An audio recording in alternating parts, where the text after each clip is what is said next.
یار رفیع الله دا تا څنګه د بیوقوفه کار وکړي سړی دی کار په ژوند نه کوي څه شته پیرکه یاره عثمان خانه داسې مړي بیوقوفه ته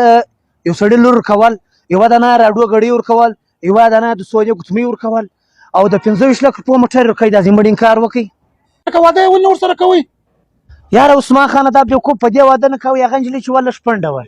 یا ډېر ښه دی زما نه چې د پنډې نجلۍ سره دې واده نه دی کړی راډیو ګړۍ به پیدا کړې د سونې ګوتکې به پیدا کړې خو ځوانې پیسې به وګټې ښه موټر به په واخلې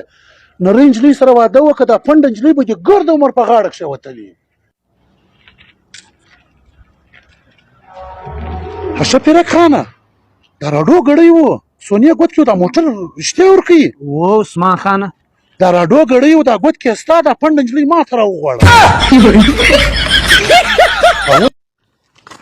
پهلوانه تا په زړه کې د ځانه چیز جوړ کړی دي نن دویمه د ټلیفون در کوم ولې نه پورته کړې ای وروره پر دې باندې ما د عبدالله مکري ټون درولی دی کمپنۍ ته د میاشت 10 پیر کوم دا به دې ماما اوري ملګرو ستاسو د انتظار وخت ختم سلو اوس به پهلوان راشي ته د خپل تقریر وکړي نو لاسونه پر وټکوئ پهلوان را روان دی ته د خپله وینا وکړي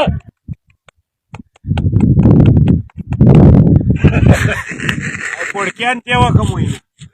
دوزانو ته وکړ مړي اوبو ته وکړ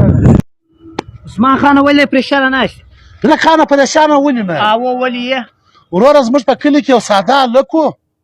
چا ښځه نه ورکوله بیا یې په څه ټالۍ ځای واده ور پیدا کړي واده یې وسو د واده درېیمه شوه نو ده یې درېیمه باندې ناوې له وروستې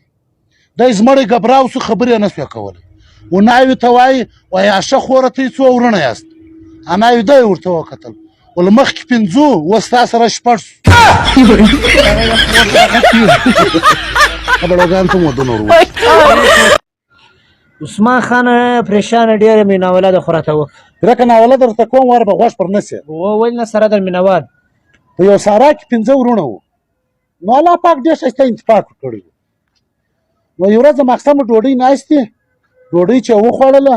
نو دا کشر ورور پر دا مشر غږ کوي ولالا هغه ورته ولا ول یو دعا وکړه نو ده دعا نه وایي زده نو یې پر غږ کولو ولا ورونو ول یک چک چک